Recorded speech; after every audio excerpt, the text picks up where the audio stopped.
E essa parte da hipnose de entretenimento que você falou, tem algum perigo da pessoa ficar presa nessa hipnose? Não, isso não existe, é mito, tá?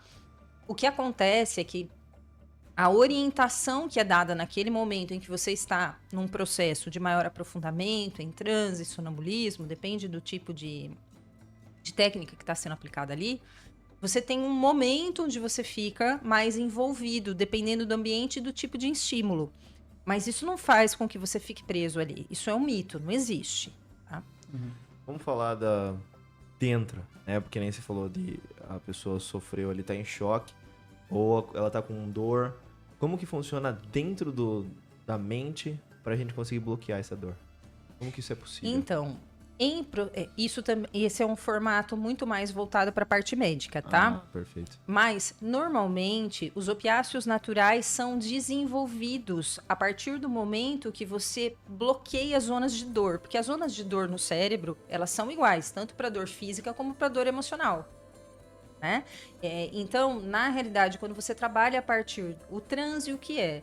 O transe é um relaxamento profundo onde eu estou voltada, a minha atenção está voltada para dentro. Né?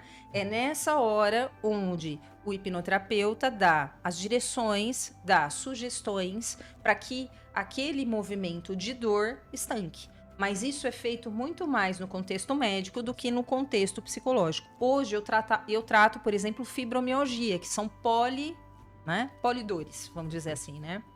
Mas dentro do contexto de dor crônica, a gente precisa aí, é mais um contexto médico mesmo.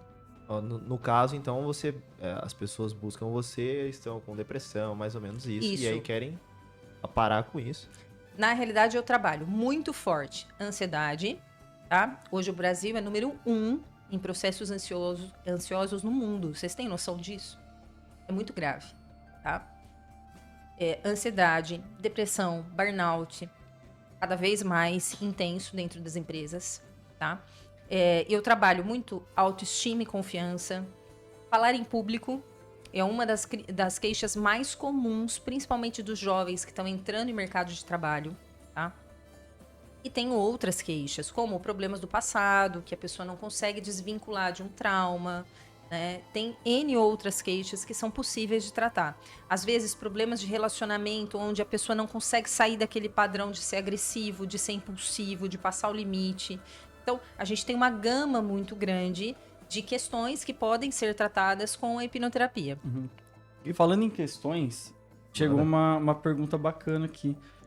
Estão perguntando se é possível a hipnose ela pode ajudar com problemas de esquecimento. Ela pode, desde que não seja nada orgânico. É sempre importante entender o seguinte: nós somos a soma de 3 áreas, né? Nós somos a soma de pai e mãe, onde aqui a gente traz uma genética e uma hereditariedade. Dentro desse contexto, a gente tem uma química cerebral. Essa química cerebral, ela vai sendo usada em todas as adversidades que a gente tem na vida, né? Depois desse primeiro contexto, a gente tem a nossa relação eu comigo e eu com o mundo, né? O que eu trato? Eu trato eu comigo e eu com o mundo. Se esse contexto do esquecimento estiver ligado a processos que é falta de nutriente, falta de vitaminas, uma medicação em excesso, processos relacionados à parte orgânica da mente, eu não consigo lidar. Agora, se isso estiver ligado, por exemplo, a um processo ansioso, onde eu fico difusa, minha atenção não para em nenhum lugar, por isso eu não consigo guardar, a hipnose ajuda, tá? Então, por isso é sempre importante a gente fazer um diagnóstico diferencial. Ela não abarca tudo, ela abarca o que é da parte emocional, tá? Faz sentido? Uhum. E por que você acha que o Brasil ou as pessoas hoje ficam ansiosas? Qual, na sua opinião, por quê? Fala pra mim, a gente tem pouca informação. O tempo todo, né? Nosso cérebro não foi criado. Veja, enquanto evolução, nosso cérebro não foi criado pro bombardeio de informação que a gente tem. Hoje nós temos muita informação, cada um tem seu mundinho aqui dentro, né? Fora isso, a gente tem as relações pessoais, a gente tem cada vez mais uma cobrança de ser melhor, de estar bem o tempo todo, né? Então, isso tudo pede que nosso software fique adequado para essa administração. Só que não é assim que funciona. A evolução, ela demora um tempo, né? Mas a informação é cada vez mais ágil. E agora com a entrada das IAs, mais ainda. Então não tem jeito de a gente falar que nenhum de nós vai sofrer o processo ansioso, vai. Agora a questão é como você lida com isso, né? E se você também tem predisposição trazendo isso, tá? Existem pessoas que têm uma predisposição de verdadeiramente desenvolver um transtorno pelas variáveis ambientais, né? Às vezes vivem em ambientes que são difíceis de lidar, ambientes que já têm em si uma carga de estresse muito grande, né? E isso então aflora mais. Mas é sempre importante avaliar. Por isso, sempre que for buscar, busque um profissional habilitado, tá? É difícil para mim falar de outro jeito, mas é isso. Eu já vi muitos diagnósticos errados e esse diagnóstico se torna um rótulo. E eu levo isso pra vida achando que... Hoje todo mundo tem TDAH, né? É verdade. Todo mundo tem. Será? Entende? Então, a gente precisa tomar cuidado com esse movimento de fixar um rótulo e levar ele para a vida. E entender que existem momentos, sazonalidades, tem época que verdadeiramente a gente tem mais dificuldade para lidar algo, tem épocas que a gente tem mais facilidade. E aprender esse movimento de ficar mais flexível. É essa a ideia. Interessante. E dá pra hipnotizar a pessoa sem ela saber que ela tá sendo hipnotizada? Normalmente não é o ideal e eu não tenho por ética, né, esse tipo de processo. Mas existe hipnose verbal e não verbal, tá? Esse contexto ele tá mais ligado a não verbal, mas é muito difícil isso acontecer, porque nosso cérebro tem proteções, tá? Então, principalmente se forem coisas que vão ferir o seu processo de moral. Entende isso? Não adianta eu falar pra você de forma subliminar pra você pegar uma arma e atirar no outro se isso não for algo que combina com você, entende? Sim. Naturalmente seu sistema vai bloquear. Eu não compactuo com essa ideia, assim. Eu acho que isso é uma teoria que não faz muito sentido.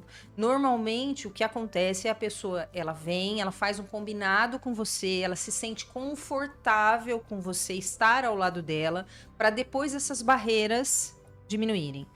E aí você lidar com aquilo que precisa ser cuidado. Esse contexto de dizer que existe algo que domina alguém, eu verdadeiramente desconheço.